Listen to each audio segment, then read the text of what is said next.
A paz do Senhor Jesus seja com a sua vida.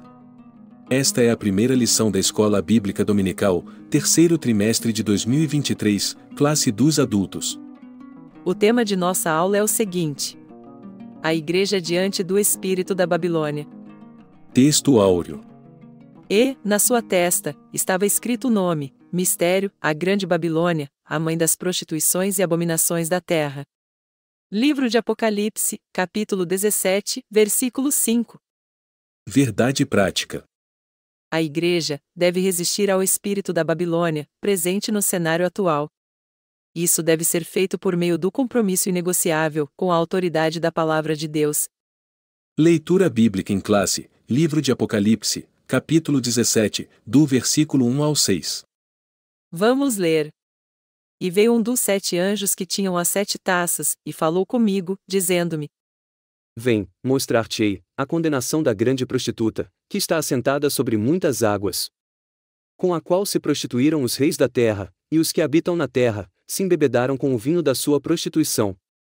E levou-me em espírito a um deserto, e vi uma mulher assentada sobre uma besta de cor escarlate, que estava cheia de nomes de blasfêmia, e tinha 7 cabeças e 10 chifres. E a mulher estava vestida de púrpura, e de escarlata, adornada com ouro, e pedras preciosas, e pérolas, e tinha na mão um cálice de ouro, cheio das abominações e da imundícia da sua prostituição. E, na sua testa, estava escrito o nome: Mistério, a Grande Babilônia, a mãe das prostituições e abominações da terra. E vi que a mulher estava embriagada do sangue dos santos, e do sangue das testemunhas de Jesus. E, vendo-a eu, maravilhei-me com grande admiração.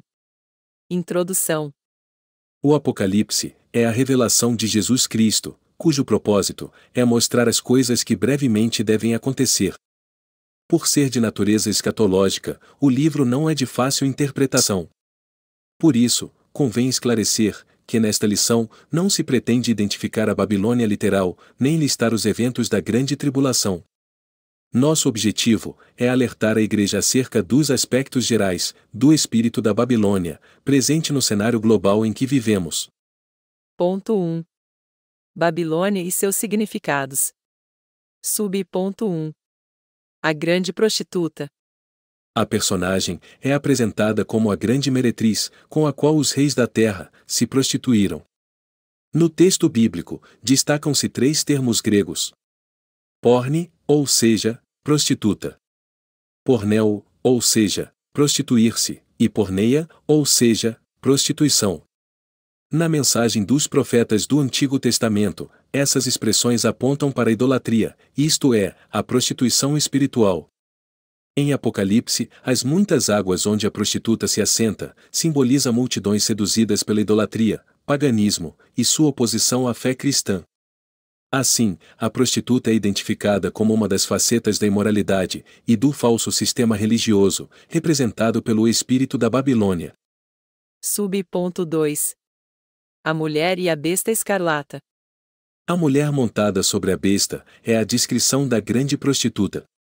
Ela se veste de púrpura e de escarlata, o que significa reinado e luxo. Ela também se adorna com ouro, pedras preciosas e pérolas, o que sinaliza o materialismo e o poder econômico.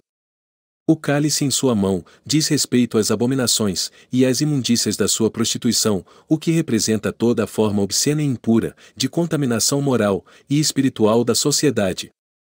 A fera na qual a mulher está montada é a besta que saiu do mar. Trata-se do Anticristo, que pelo poder de Satanás faz oposição a Jesus. Ele profere blasfêmias em consciente repulsa ao senhorio de Cristo. Suas 7 cabeças e 10 chifres simbolizam os poderes do mundo e a sua força política. A união entre o cavaleiro, mulher, e a montaria, besta, simboliza a nefasta força dos sistemas religioso, econômico e político do espírito da Babilônia.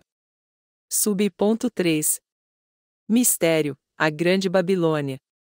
Na sequência da revelação, o nome da prostituta é desvendado. Mistério, a Grande Babilônia. O termo mistério indica que o nome Babilônia não é meramente geográfico, mas simbólico. Babilônia é descrita como grande, porque é poderosa e de vasto alcance. Refere-se à mãe das prostituições e abominações da terra. Ela é a mentora de toda a rebelião contra Deus e a consequente depravação da sociedade. Babilônia é a responsável pelo assassinato dos santos e das testemunhas de Jesus, simboliza o espírito de perseguição e a desconstrução da fé bíblica.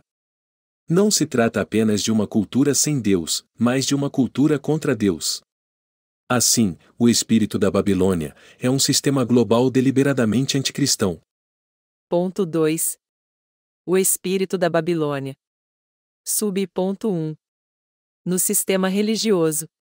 O espírito da Babilônia faz com que as pessoas sejam seduzidas pela prostituição espiritual. Nesse sentido, o culto ao ego torna o ser humano amante de si mesmo, do dinheiro e dos deleites. Além disso, o argumento de liberdade estimula a devassidão, por meio do afrouxamento da moral, o ecumenismo doutrinário provoca a erosão da fé bíblica, o relativismo rejeita a doutrina dos apóstolos, e a autoridade bíblica, o humanismo reinterpreta e ressignifica os mandamentos divinos, o sincretismo mistura o sagrado e o profano. Assim, tudo passa a ser permitido e a verdade é desconstruída. Em consequência disso, a igreja verdadeira é brutalmente perseguida.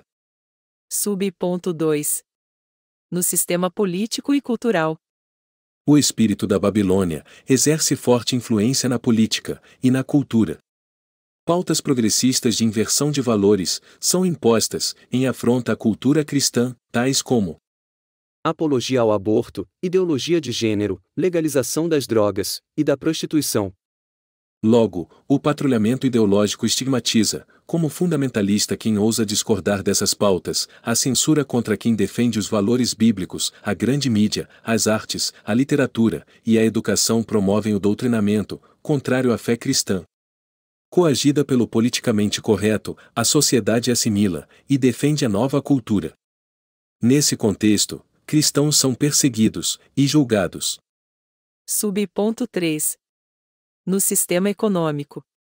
O livro de Apocalipse registra o enriquecimento dos mercadores, por meio da exploração da luxúria e da licenciosidade do espírito da Babilônia.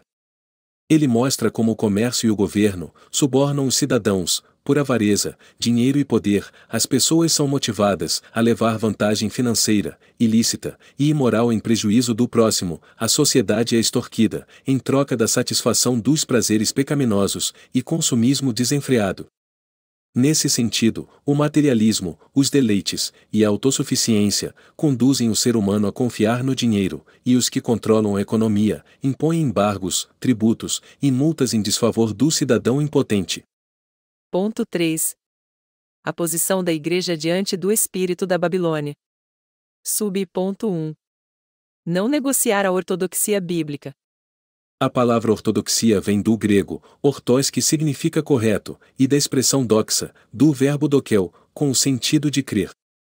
A junção dos termos traz a ideia de crença correta. Nesse aspecto, a ortodoxia cristã tem a Bíblia Sagrada como a suprema e inquestionável árbitra em matéria de fé e prática. Por conseguinte, a Igreja precisa reafirmar a verdade bíblica como valor universal e imutável. Assim, por meio do estudo bíblico, sistemático e doutrinário, torna-se possível capacitar o crente para enfrentar o espírito da Babilônia e suas ideologias contrárias aos valores absolutos da fé cristã, com mansidão, temor e boa consciência. Sub-ponto 2. Formar o caráter de Cristo. O caráter cristão refere-se à nova vida, modo de pensar e agir daqueles que pertencem a Cristo. Nesse aspecto, torna-se necessário enfatizar que é o fruto do Espírito que desenvolve o caráter do salvo. Jesus ensinou que é pelo fruto que se conhece uma árvore. Não por acaso, o apóstolo Paulo observa que o melhor antídoto contra o veneno e o jugo do pecado é andar no Espírito. A falha na formação moral do caráter produz pseudo-cristãos escravizados pela carne. Portanto, a Igreja que prima pelo estudo e aplicação da Palavra de Deus, produz crentes espiritualmente maduros, capazes de resistir ao espírito da Babilônia, presente no cenário global. Sub-ponto 3. Aguardar a volta de Cristo. A dispensação da graça termina com o arrebatamento da Igreja antes da grande tribulação. Acerca dos sinais que precedem a volta de Cristo, destacamos a apostasia, a inversão de valores, perseguição, guerras, fomes, pestes e terremotos. Diante desses eventos, o cristão é exortado a não viver despercebido, mas a esperar o seu Senhor em oração e vigilância. Ainda, requer-se do salvo, enquanto aguarda a bendita esperança, a renúncia à impiedade, às paixões mundanas, e a viver neste presente século, uma vida de autodomínio, integridade e santidade. Conclusão. Vivemos um período em que o espírito da Babilônia exerce forte influência na sociedade global. Suas ações buscam o completo domínio político, econômico, cultural e religioso, em oposição aos valores da fé cristã. O avanço dessas ideologias aponta para a iminente volta de Cristo. Nesse interlúdio, é dever da Igreja oferecer resistência ao mal, ensinar a doutrina bíblica, formar o caráter dos discípulos e santificar-se para a vinda do Senhor.